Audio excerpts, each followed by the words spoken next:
When a conflict is escalating, information is absolutely everything.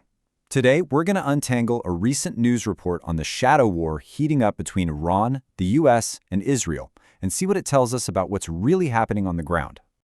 So, the report basically breaks this down into 4 key pieces of the puzzle. First, we'll look at the military operation itself. Then we'll get into a really controversial weapon that's raising all sorts of alarms. After that, a very strange message from a leader nobody has even seen, and that leads to the biggest question of all: who is actually calling the shots in Iran right now?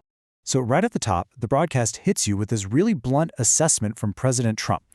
The picture he paints is of an Iranian military that's just been crippled. No navy, no air force, no radar, nothing. This is the official U.S. narrative being pushed from day one. Okay, so what's causing all this supposed devastation?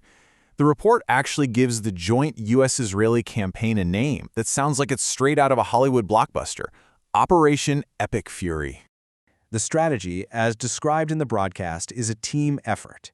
The U.S. and Israel are working together, hitting things like airfields and missile sites to basically dismantle Iran's ability to fight back.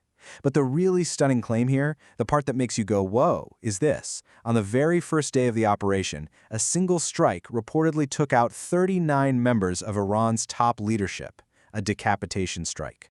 And get this wasn't some quick in-and-out operation. By the time this report came out, the campaign had been running for 13 days straight. That tells you this is a relentless, sustained effort. But it's how the operation is being fought that the report gets really, really serious. It hones in on one specific weapon being used on the battlefield, and it's a deeply controversial one. So, what are we even talking about here? What is a cluster munition? Well, the broadcast explains it as basically a bomb that carries other bombs.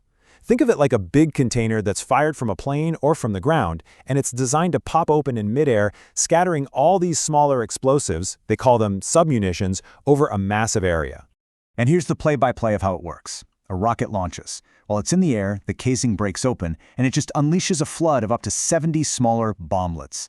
And these things can spread out over an area 5 miles wide. The key word from the report, the word you have to remember, is indiscriminate. These are not built for surgical strikes. And you can see why, right? Because they're so indiscriminate. Over 100 countries have actually signed a global treaty to ban them. The danger isn't just during the attack itself. A lot of these little bomblets don't explode on impact. They can lie around for years, basically turning fields and towns into minefields. But, and this is a huge but, that the report points out, take a look at who hasn't signed that treaty. Yep, the main players in this very conflict: Iran, Israel, and the United States. They are not signatories. And then the report makes a really specific, really serious allegation. It says that in this fight, it's only Iran that's accused of using these weapons, and not against military targets, but on civilian areas inside Israel.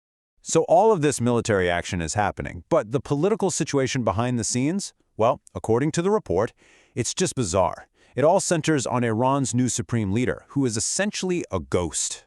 I mean, just think about this for a second. The new leader of a country at war makes his first big public statement, but nobody's seen him. Nobody's heard his actual voice. His physical condition after that big day one strike, total mystery. Instead, a news anchor on state TV just reads a written statement. It's literally a message without a messenger. And then the report just lays out these glaring contradictions between what the statement says and what Iran is allegedly doing. The message talks about friendship with neighbors, right as drones are reportedly attacking places like Oman. It claims they only target bases, while cluster munitions are allegedly falling on civilian neighborhoods. It doesn't add up.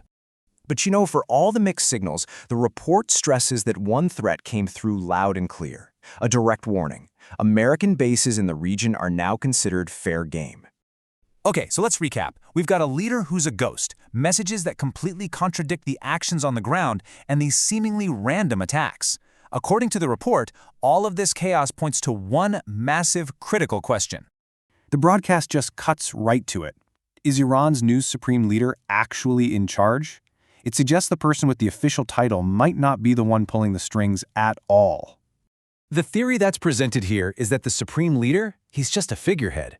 The real power, the broadcast suggests, is with the Islamic Revolutionary Guard Corps, the IRGC. And the proof? Well, look at the attacks themselves.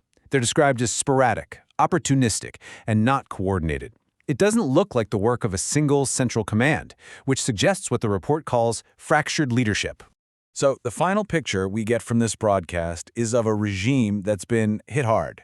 Significantly degraded is the term they use, but it's still lethal. And that's a really dangerous combination, right? A wounded state that might also be having a total crisis of command and control. And this is the final, chilling question the report leaves us with. In a conflict this volatile, what on earth happens when you don't even know who's in charge? It makes an already dangerous situation dangerously unpredictable.